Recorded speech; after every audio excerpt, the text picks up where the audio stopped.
আমাকে বলা হচ্ছে আমি রাজাকার হয়ে গেছি। এখন তারেক রহমান সাহেবের কাছে আমার প্রশ্ন, 1991 সালে বেগম খালেদা জিয়া ক্ষমতায় আসছিল জামাতের হাত ধরে, তাহলে বেগম জিয়া কি রাজাকার ছিল? বিএনপি রাজাকার ছিল?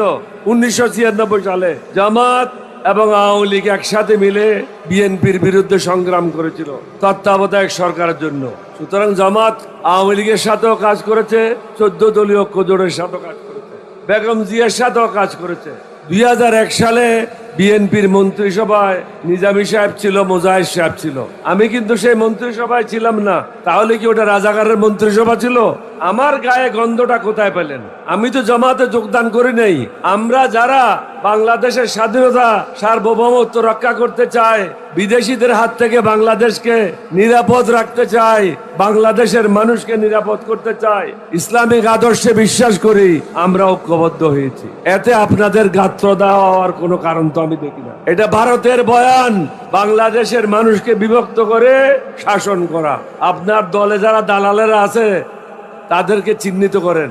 আমাদের কাছ থেকে আপনার কোনো বিপদ নাই। বিপদ হলো আপনার ঘরে যে দালালগুলি আছে তাদের কাছ থেকে আপনার